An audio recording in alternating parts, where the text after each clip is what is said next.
your self-doubt, self-hatred, self-denial. SDHD, I call it. Self-doubt, self-hatred, self-denial. Let me explain. What is self-doubt? What is self-hatred? What is self-denial? For example, you want to make health as your reality. You want to ask, Swamiji, please heal me. I want health as my reality. Immediately one part of you will say, will I become healthy? That is self-doubt. Constantly there is one part of you, inner critic. You can get rid of even your spouse for few hours. But not this inner critic. Actually, your spouse is the extension of your inner critic. And most of the time, if you see the voice and accent of your inner critic, it will be your spouse's language.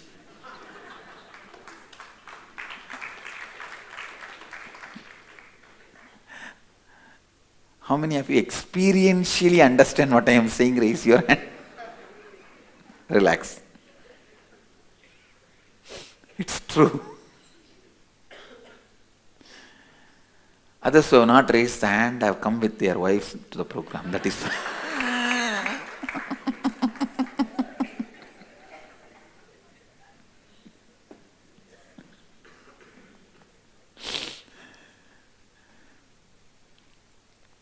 Will I become healthy?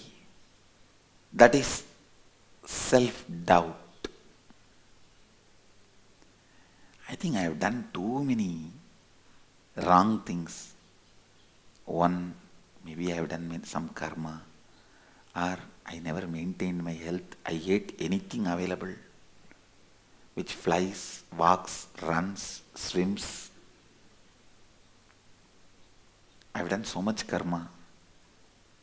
I think I am not qualified for health. These kind of the thoughts only, self-hatred. And finally, I cannot become healthy. That is what is self-denial. Please understand. I tell you, I have seen people walking out of cancers the moment they walk out of their SDHD. Self-doubt, hatred, denial.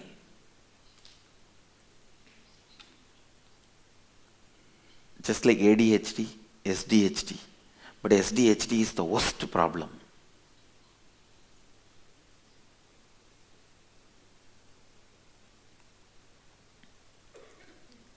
When you walk out of your SDHD, you can walk out of even cancers.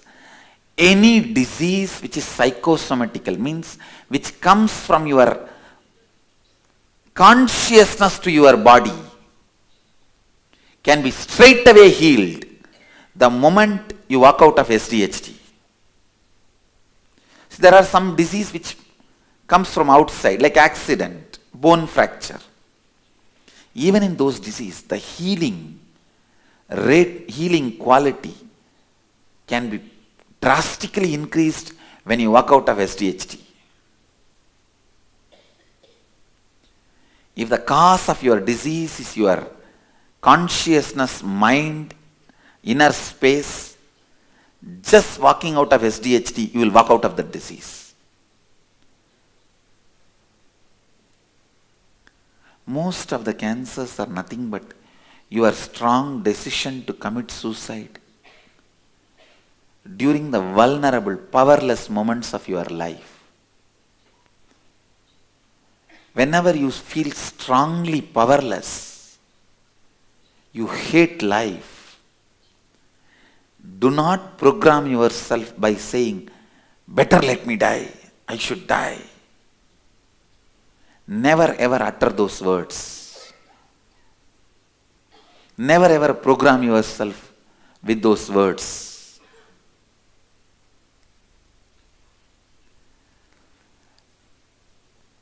When you are in a deep sadness or the high joy, peak joy and deep sadness, both extremes, your whole being opens up to you. Any word you utter at those moments, it will become a programming inside you, in your biomemory.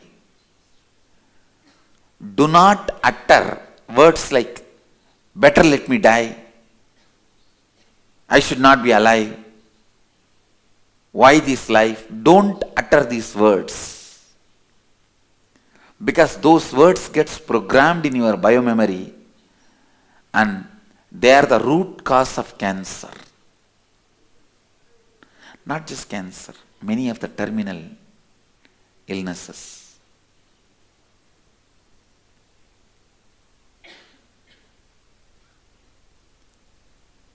Your SDHD kills the possibility of the thought manifesting into reality. Understand, all of you at some one point or other experienced a thought manifesting into reality in your life.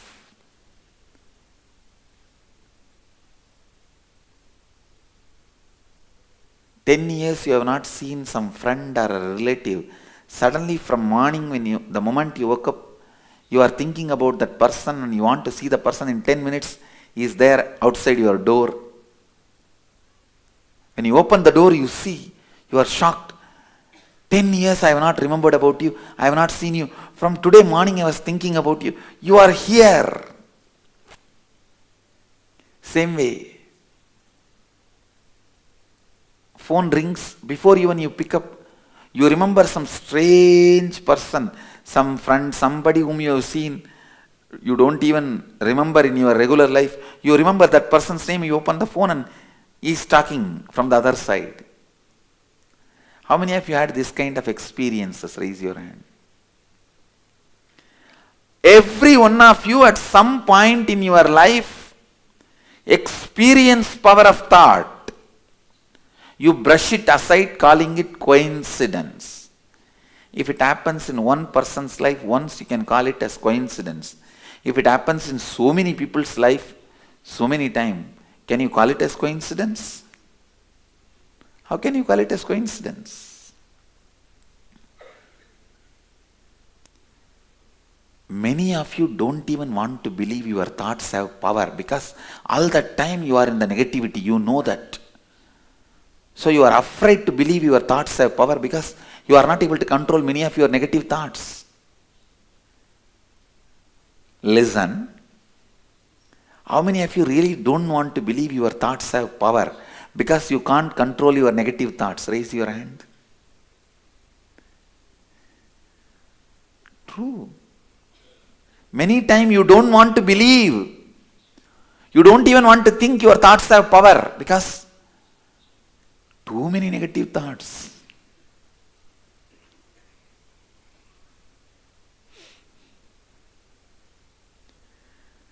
I have a story. A couple came upon a wishing well.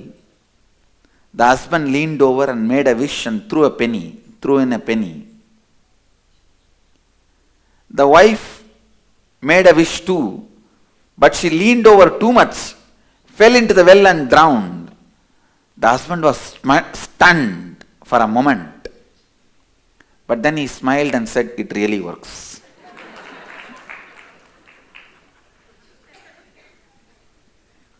Too many negative thoughts.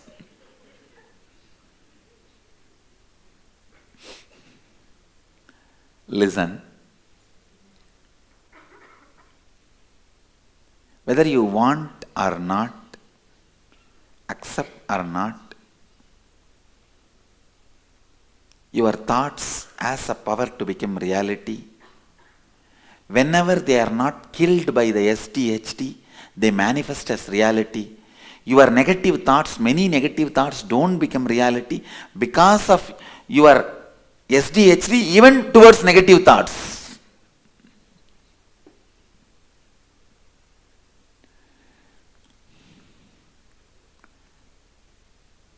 whether it is positive or negative. If you don't kill the thought through SDHD, it will become reality. Now,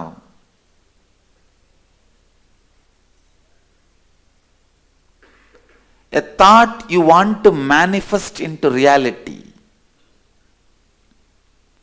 and identifying all the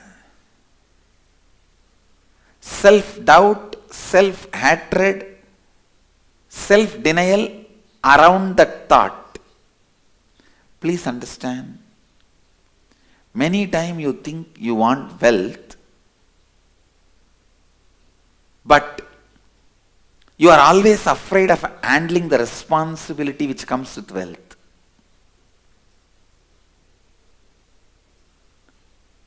You think it will be great if somebody gives $100 million to me.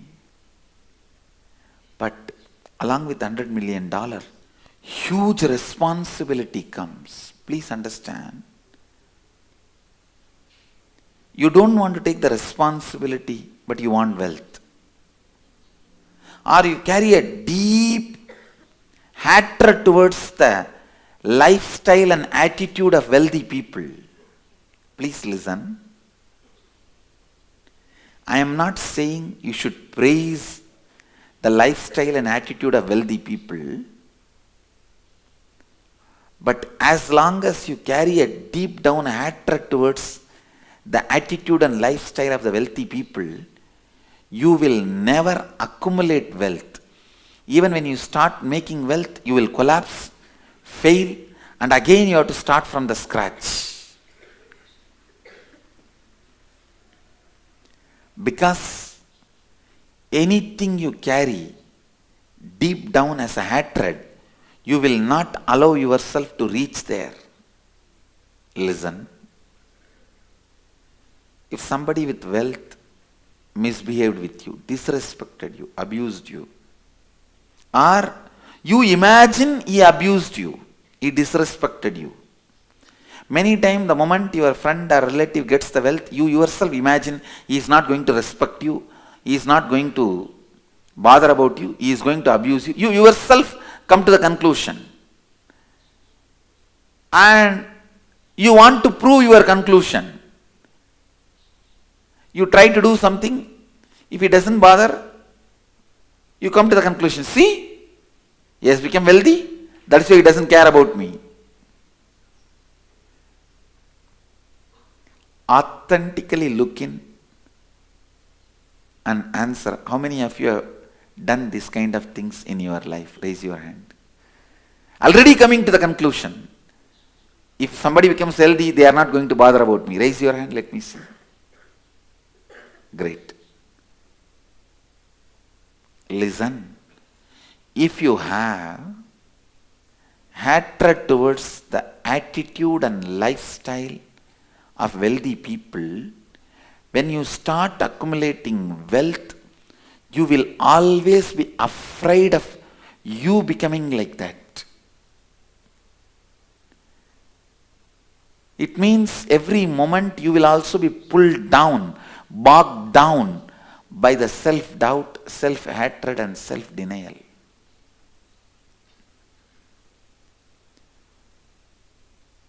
Running your life with SDHD is like running your car with the handbrakes on. With handbrakes on, without releasing it, if you drive the car, you may be able to drive for what distance? Few meters. By then your brakes will be burnt. With a lot of difficulty, that also you have to push your car. Same way, with SDHD, if you move your thoughts, your life, even if you achieve something, it will be with so much of difficulty. Whatever you achieve with your SDHD is achieved by hard work. Whatever you achieve without your SDHD is achieved by smart work.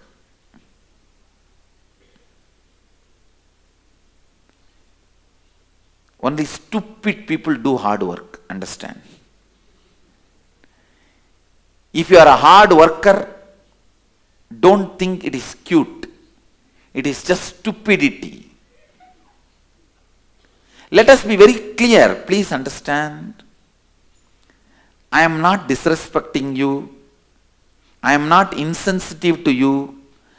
I just have to show the reality to you. Don't think hard work is cute.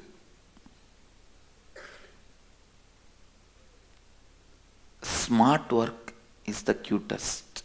And smart work, if you do for more number of hours, that is great. Let me define hard work and smart work. When you are working, if you feel more and more bored, tired, powerless, you are doing hard work. While you are working, you are constantly feeling empowered, powerful, joyful, you are doing smart work. Hard work or smart work has nothing to do with the number of hours you work or the way you work. It has something to do with the attitude, context you carry about the work.